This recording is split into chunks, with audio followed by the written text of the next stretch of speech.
A essência é importante. Todas as vezes em que eu me senti desiludido, perdido, de alguma forma fora do caminho, e foram várias as vezes na minha vida, eu retornei à minha essência. Eu percebi que nas épocas mais felizes da minha vida, eu estava acampando, viajando, curtindo entre amigos, praticando alguma atividade física, fazendo algo que me conectasse àquilo que fazia eu me sentir vivo. No movimento escoteiro, quando eu tinha entre 7 anos de idade até os 17 anos de idade, eu me recordo que foram várias as vezes em que eu chegava em casa, depois de um final de semana, mesmo exausto, eu me sentia vivo. Quando eu comecei as atividades com programação neurolinguística, coaching, eu me lembro que mesmo diante de tanta leitura, diante de tantos desafios, diante de tanto estudo, diante de tanta pesquisa, eu sempre me sentia vivo.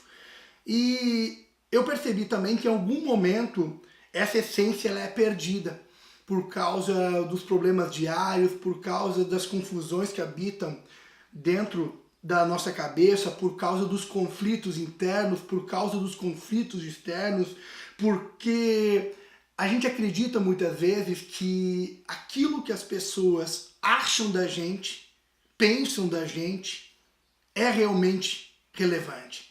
E a gente esquece de viver o nosso caminho e em alguns momentos deixar de viver o caminho é importante para que você tenha uma nova experiência.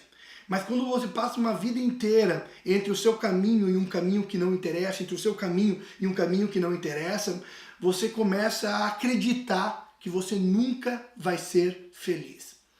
Eu acredito que eu passei a viver a minha vida com muito mais propriedade, com muito mais intensidade, com muito mais fome de viver, quando eu percebi que as pessoas que realmente fazem a diferença na minha vida deveriam se acostumar com a pessoa que o Thiago Tombini é. Se as pessoas não gostam de me ver feliz, não são pessoas boas para conviver comigo. E eu gosto muito das coisas que eu faço e que são fora do padrão que as pessoas tajam como um padrão convencional, um padrão de vida convencional.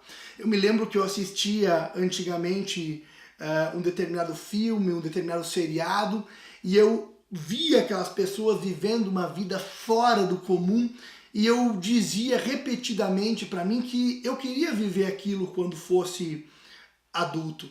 E em determinado momento eu acreditei que isso seria possível, mas em algum momento isso se perdeu. E foi bem no começo da minha trajetória profissional, quando os desafios e os problemas começaram a confundir a minha cabeça, quando eu comecei a ter as primeiras crises de identidade, as primeiras crises existenciais, quando eu passei por depressão, quando eu desenvolvi ansiedade, e eu demorei muito tempo, talvez não muito tempo, porque algumas pessoas passam muito tempo realmente, mas para mim foi muito tempo para perceber que eu precisava retornar à minha essência.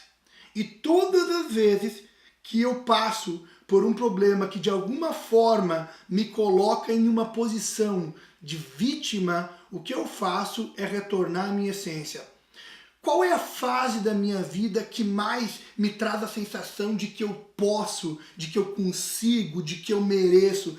E ao voltar para aquela fase específica, eu percebo coisas todas as vezes de uma forma diferente, eu percebo algumas coisas diferentes que me possibilitam no futuro ganhar o controle sobre a minha vida.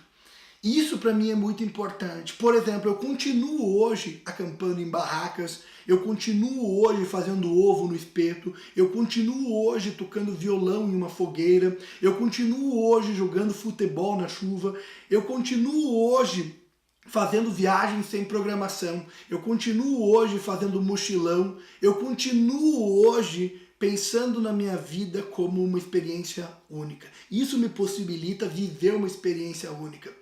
Quando a gente é criança, nós caímos de bicicleta, nós caímos da casa na árvore, nós caímos de skate, nós caímos sozinhos, sem ninguém derrubar a gente, sem ninguém jogar a gente no chão, mas todas as vezes que isso acontece, isso nos fortalece.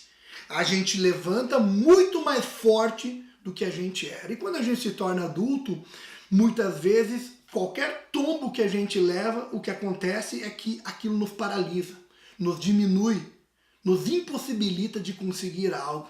É muito interessante que você volte à sua infância, que você volte à sua adolescência e perceba que lá reside um poder que talvez nesse momento da sua vida você não o tenha. Talvez você tenha crescido demais, se tornado um adulto chato, um adulto metódico, um adulto despreparado para viver o mundo que nós vivemos hoje. As pessoas que mais eu admiro, elas têm uma coisa em comum. Elas guardam o lado criança, né? Guardam aquele lado criança, aquela face criança dentro delas. E aquela face, aquele lado criança, ajuda essas pessoas a passar por conflitos, problemas, decepções, frustrações, coisas negativas, destrutivas, que acabam limitando as nossas conquistas e as nossas realizações. O exercício meu de todos os dias é voltar para o meu passado durante 2% do meu dia e analisar quando o Thiago conseguia conquistar as coisas, realizar as coisas, tornar as coisas mais fáceis, quem ele era, o que ele fazia, por que ele conseguia. E essa pergunta sempre me remete a uma fase da minha vida qual eu sinto orgulho de ter vivido. Você vai perceber que se você fizer o mesmo exercício, você vai voltar muito mais forte para lidar com o presente. Não há como você construir um futuro realmente irresistível de ser vivido se você não aprender a viver o presente de forma irresistível. E uma consulta estratégica no passado pode fazer toda a diferença.